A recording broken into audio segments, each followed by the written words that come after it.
membebaskan Asoka dari tuduhan terhadapnya yang dibuat saat persidangan. Karena itu, aku harus menciptakan kembali kejadian saat pemanahan terhadap raja terjadi. Itu bukan hanya membuktikan Asoka tidak bersalah, tapi juga harus membayar denda 50 keping, termasuk harus pergi ke Pataliputra. Pelatihan dari pewaris Magadha dimulai sekarang.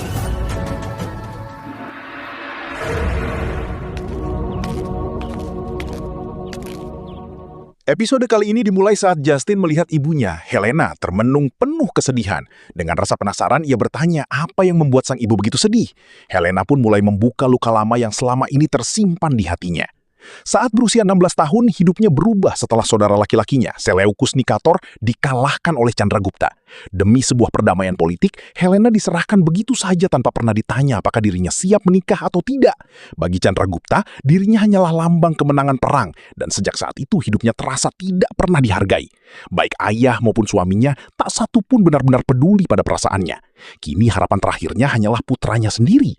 Namun Helena takut anaknya pun akan mengecewakannya karena belum mampu membalas penderitaan yang pernah ia alami. Mendengar itu, Justin berjanji dengan penuh keyakinan bahwa suatu hari mereka pasti akan mendapatkan kesempatan untuk membalas semuanya.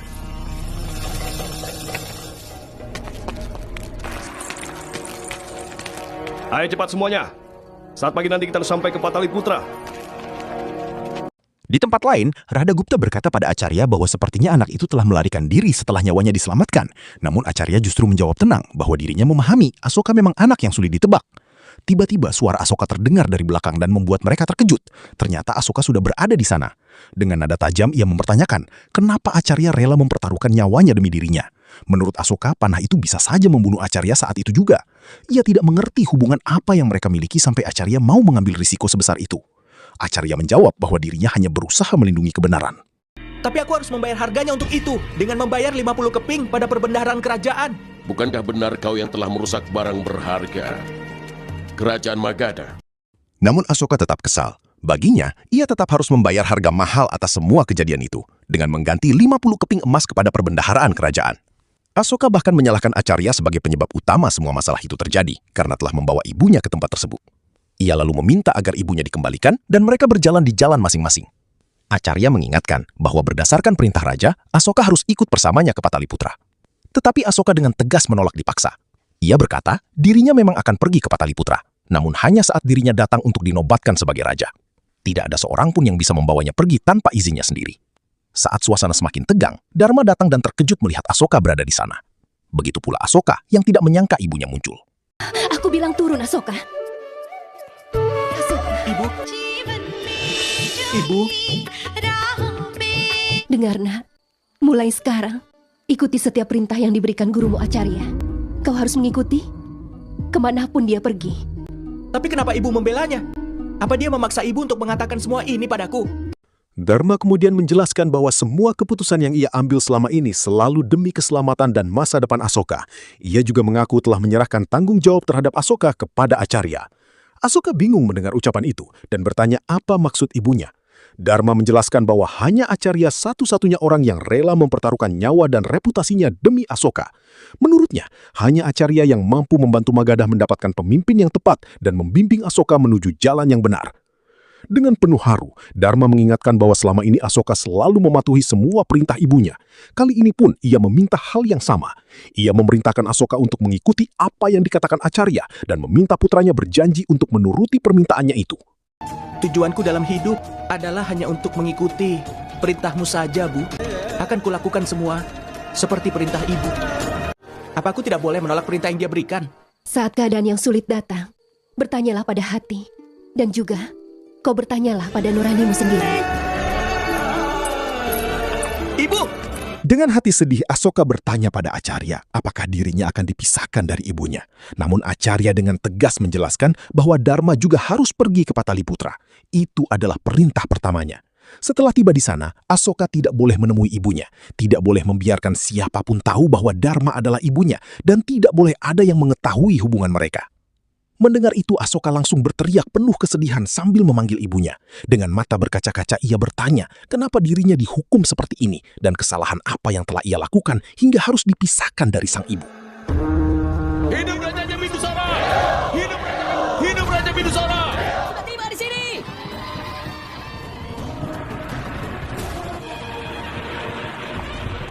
Sesampainya di Pataliputra, Acarya teringat sumpah yang telah ia pegang sejak bertahun-tahun lalu.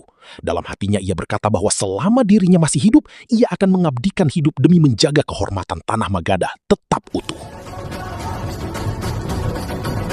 Di sisi lain, Chandragupta memperlakukan Asoka seperti pelayan biasa. Ia menyuruh Asoka bergerak cepat sambil mengingatkannya bahwa dirinya bukan seorang raja. Namun Asoka dengan percaya diri berkata bahwa suatu hari nanti mungkin saja dirinya menjadi raja di tempat itu, karena tidak ada seorang pun yang mengetahui masa depan. Mendengar ucapan itu, Chandragupta hanya tersenyum, sebab sebenarnya ia tahu siapa Asoka sebenarnya. Sementara itu, para pelayan berbicara di dekat Dharma tentang megahnya Pataliputra. Mereka berkata siapapun yang masuk ke kota itu pasti tidak akan ingin pergi lagi. Namun Dharma justru tampak gelisah dan tidak terpengaruh oleh kemegahan kerajaan itu. Acarya menyadari kegelisahan Dharma lalu bertanya apakah dirinya tidak terpesona dengan keindahan Pataliputra. Dengan wajah penuh kecemasan, Dharma menjelaskan bahwa selama bertahun-tahun ia sengaja menjauhkan Asoka dari kota itu. Kini ia mulai takut jika keputusan tersebut justru menjadi kesalahan terbesar dalam hidupnya.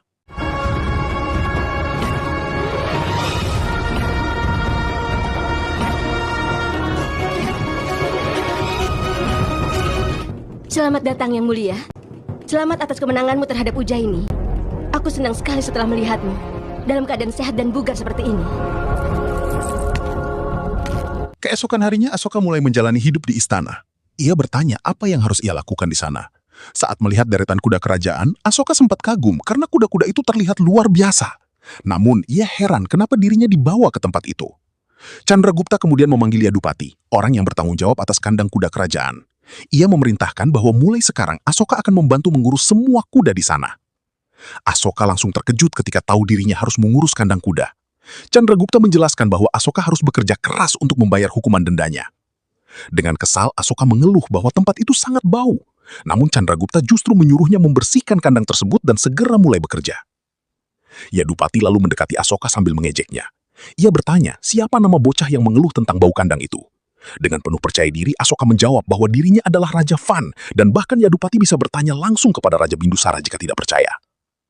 Mendengar jawaban itu, Yadupati tersenyum sinis, lalu berkata bahwa ia ingin melihat seberapa pantas Asoka menjadi raja. Setelah itu, ia memerintahkan Asoka pergi memberi makan jerami kepada kuda bernama Kulbusan. Balgovin, tunjukkan pada raja ini siapa itu Kulbusan.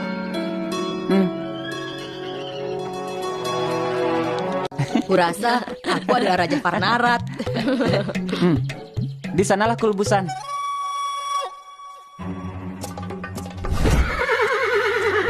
Asoka mendekati seekor kuda bernama Kulbusan sambil membawa jerami. Dengan percaya diri, ia berkata bahwa kuda itu sangat beruntung karena dilayani langsung oleh Raja Van. Namun baru saja Asoka mendekat, Kulbusan langsung mengamuk dan menendangnya hingga terjungkal ke tanah. Semua orang di kandang pun tertawa melihatnya.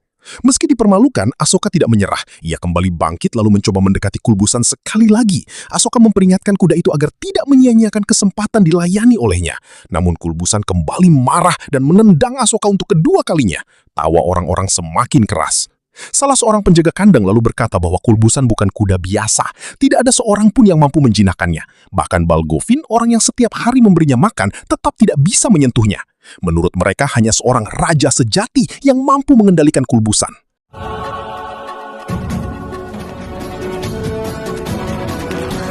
Dengar teman, bahkan raja sekalipun nakalnya tidak sepertimu. Sebenarnya kau yang melayani raja atau justru sebaliknya? Apa katamu? Jadi kau hanya patuh pada para raja? Baik kalau begitu, tunggu dan lihat saja. Suatu hari nanti, aku pasti akan bisa menguasai dirimu. Ini adalah sumpahku, sumpah Raja Asoka. Malam harinya, setelah perjalanan panjang menuju Pataliputra, Raja Bindusara hendak beristirahat. Namun luka di tubuhnya tiba-tiba kembali terasa sakit. Dharma yang mendengar suara itu segera datang menghampiri dan berkata bahwa seharusnya sang raja tidak memaksakan perjalanan sebelum lukanya benar-benar sembuh. Dharma lalu mengobati Bindusara hingga rasa sakitnya perlahan mereda.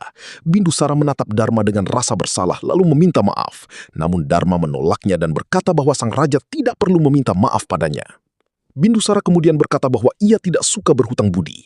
Dharma telah menyelamatkan nyawanya dan sebagai balasannya ia mempersilahkan Dharma meminta apapun yang diinginkan.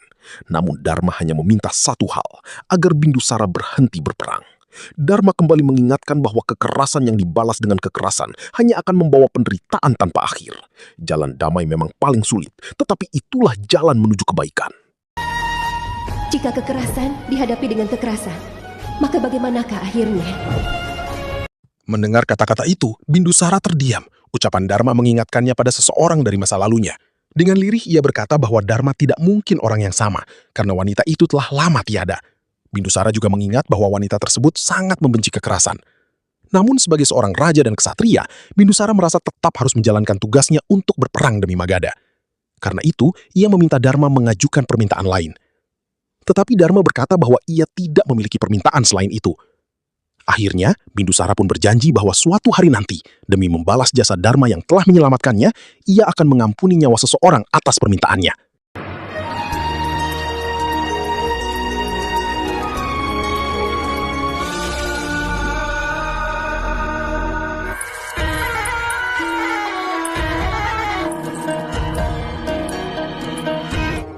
Setiap kali aku melihat wanita itu, aku merasa tidak nyaman.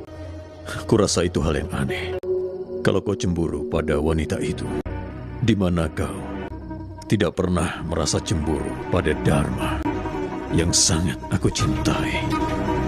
Helena diam-diam memanggil Balgovin ke kediamannya. Dengan penuh rasa penasaran, ia mulai menanyakan tentang Asoka. Helena ingin tahu siapa sebenarnya anak itu, kenapa ia bisa berada di istana, dan apakah selama ini Balgovin pernah mendengar Asoka berbicara dengan seseorang. Balgovin dengan polos menjawab bahwa Asoka memang sering berbicara, tetapi bukan dengan manusia, melainkan dengan kulbusan, kuda milik raja. Mendengar jawaban itu, Justin langsung kesal dan menganggap ucapan Balgovin omong kosong. Ia tidak mengerti bagaimana mungkin seseorang bisa berbicara dengan seekor kuda. Namun Balgovin tetap menjelaskan dengan polos bahwa Asoka berbicara dengan kulbusan seperti dirinya berbicara dengan orang lain. Bahkan menurutnya kulbusan juga terus berbicara kepada Asoka. Helena kemudian mencoba memanfaatkan Balgovin. Ia berkata bahwa dirinya bisa membebaskannya dari kehidupan di kandang kuda.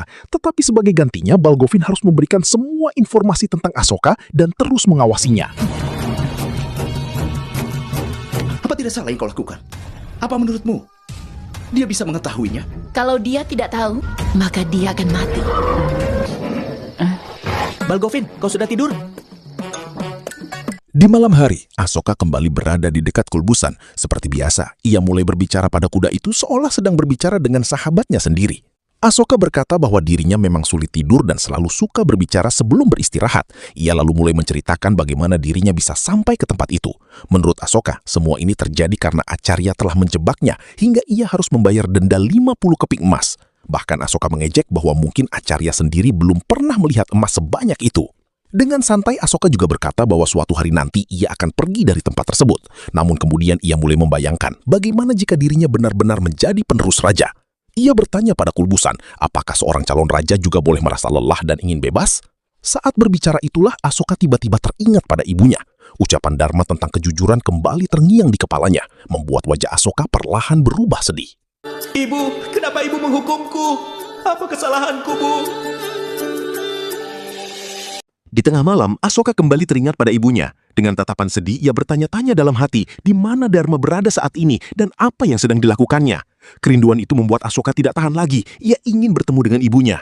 Sebelum pergi, Asoka sempat berbicara pada kulbusan sambil berpesan agar kuda itu tidak memberitahu siapapun jika ada yang menanyakan dirinya. Setelah itu Asoka diam-diam meninggalkan kandang. Namun tanpa disadari, Balgovin ternyata masih terbangun dan mendengar semua ucapan Asoka.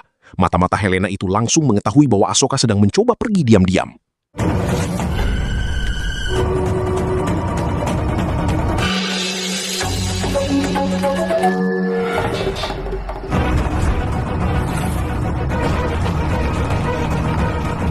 Di sisi lain, para prajurit mulai mengejar Asoka yang berusaha kabur dari istana. Dengan lincah, Asoka terus berlari menghindari kejaran mereka. Namun tanpa sengaja, ia justru masuk ke sebuah ruangan besar yang megah. Saat melihat isi ruangan itu, Asoka langsung terpukau. Di hadapannya berdiri singgasana Raja Magadha. Dengan penuh rasa kagum, Asoka perlahan mendekati kursi kerajaan itu, lalu duduk di atasnya, seolah dirinya memang terlahir untuk tempat tersebut.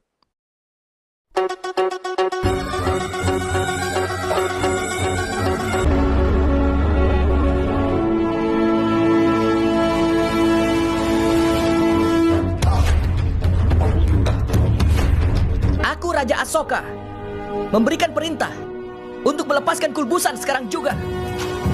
Tanpa Asoka sadari, Acarya dan Chandragupta ternyata memperhatikannya dari kejauhan. Chandragupta lalu bertanya apakah Acarya sedang melihat calon Raja Magadha. Acarya menjawab bahwa Asoka memang calon raja, tetapi jalan menuju takhta masih sangat panjang. Dalam hatinya, Acarya terus berdoa agar tubuhnya yang telah tua masih cukup kuat untuk menyelesaikan misinya. Dalam hati, Acarya kembali teringat janjinya pada Raja Chandragupta. Ia merasa telah memenuhi sumpahnya dengan membawa cucu sang raja menuju takhta Magadha. Kini dirinya hanya tinggal menunggu hari ketika Asoka benar-benar dinobatkan menjadi penguasa Magadha. Karena menurutnya, masa depan kerajaan itu sudah berada di tangan anak tersebut.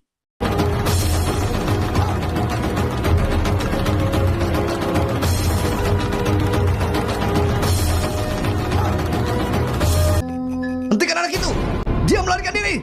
Semoga itu bukan Asoka. Jangan-jangan dia mau menemuiku. Panglima, seorang pengkhianat telah menyelinap. Dia bukanlah pengkhianat biasa. Dia mungkin punya kekuatan sihir.